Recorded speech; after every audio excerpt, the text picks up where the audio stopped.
আমি সাইফুল হক, বাংলাদেশের বিপ্লবী ওয়ার্কার্স পার্টির সাধারণ সম্পাদক।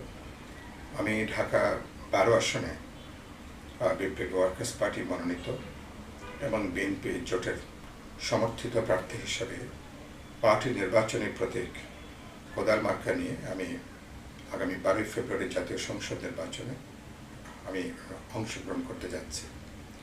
আমি ঢাকা 12 আসনের যারা ভোটাররা আছেন, জনগণ আছেন, যারা এখানকার নাগরিক সমাজ, আমি সবাইকে শুভেচ্ছা জানাই এবং অভিনন্দন জানাই। আমি বাস্তবে আমি গত 40 বছর ধরে আমি এই ঢাকা 12তেই আমি বসবাস করি। আমি এখানেই থাকি এবং আমি 12 আসলে আমি ভোটার। এবং আমি ইতিমধ্যেই আমি বলেছি এবং আপনাদেরকে আমি বলতে চাই যে ঢাকা 12 আসনে আমার প্রধান যে বক্তব্য সেটা হচ্ছে যে এখানে নাগরিক সেবা কার্যত এখানে বিপর্যস্ত। ভোটারদের, জনগণের নাগরিক সেবাকে আমি নিশ্চিত করতে চাই।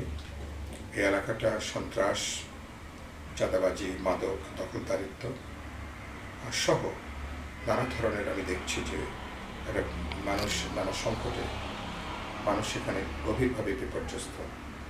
আমি এই সংকটগুলোর আপনাদেরকে নিয়ে আমি সমাধান করতে চাই।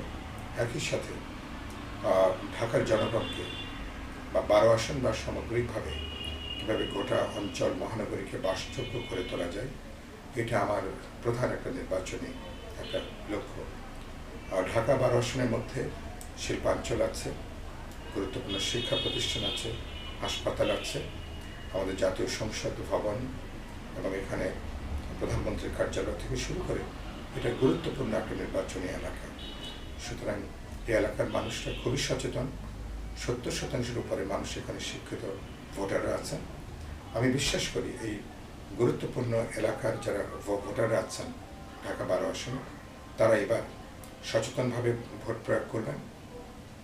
এবং আমি কোদাল মার্কা নিয়ে এবার আমি আপনাদের সম্মুখে হাজির হয়েছি এবং আমি আশা করি আপনার কোদাল মার্কায় নাগরিক হিসাবে সচেতনভাবে আপনারা আপনাদের ভোট প্রয়োগ করে আমাকে জাতীয় সংসদে কথা বলবার সুযোগ দেবেন এবং জাতীয় সংসদে যাতে আমি এই ভোটারদের, জনগণের এবং তাদের যাতে আমি প্রতিনিধিত্ব করতে পারি এবং তাদের বাঁচার যে দাবিগুলো, তাদের নাগরিক সেবা কেন্দ্র করে যে বিষয়গুলো, সেগুলো যেন সংসদে আমি আনতে পারি এবং সামগ্রিকভাবে আমি আপনাদেরকে নিয়ে ঢাকা 12কে পর্যায়ক্রমে একটা মডেল অঞ্চল হিসেবে গড়ে তোলা যায় কিনা আশা করি সেই সুযোগ আমাকে দেবেন। আমি আপনাদের সবাইকে নিয়ে আমি কাজ করতে চাই। ধন্যবাদ।